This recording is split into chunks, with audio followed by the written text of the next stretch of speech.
Welcome back to This is VANCOLOUR. If we're being honest, the internet, and social media in particular, has poisoned the public dialogue. And I don't know if it's enough to just call out toxic behavior when many folks, including politicians and people in the media, can't seem to differentiate between criticism and harassment. You'll see people justify their toxic behavior as fair criticism when it's really just harassment. And on the flip side, people who are just being criticized, even if it's unfair, will call that criticism harassment. I'm getting too deep into this. Let's just take a moment.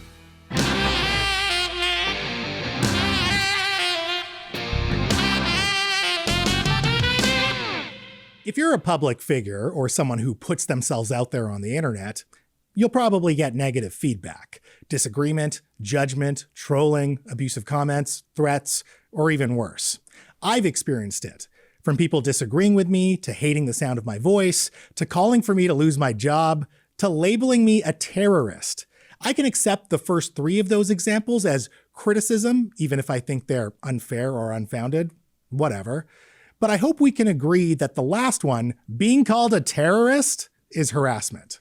Now, my experience is nowhere close to that of women, especially women of color, the queer and trans community, and other racialized and religious groups who get it way worse. Some folks are harassed for simply existing. But there's a difference between criticism and harassment. Criticism might be unfair, but harassment is always wrong. You see, criticism can be incisive, silly, antagonistic, any of which can be unfair, but it's not dehumanizing or threatening.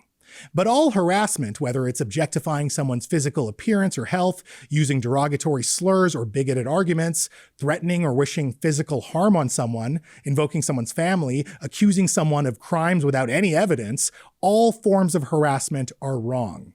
I call out politicians and people with power all the time for their hypocrisy, ignorance, inconsistent logic, and incompetence, and I get criticism along those same lines, even when I think it's unfair. That's part of being in the public sphere. The problem is when someone, in trying to elicit sympathy or justify an unpopular opinion, conflates criticism with harassment. BC politicians like Jane Thornthwaite, Sanjeev Gandhi, and Selena Robinson faced heavy criticism and subsequent consequences for things they said and did. Even if you think it was unfair, I don't see anything wrong with that.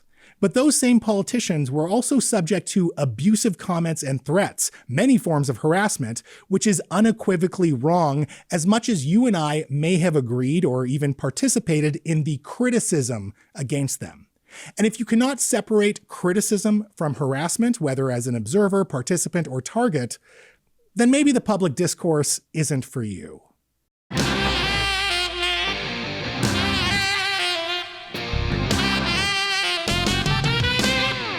Folks, thank you so much for watching, and thank you to investigative journalist Rachel Gilmore, Daily Hive's Vancouver City editor Claire Fenton, and Acumen Law's Kyla Lee for their time tonight. If you have any thoughts about tonight's show, shoot me an email, mo@thisisvancolour.com. Also, follow me on X or TikTok @VanColour.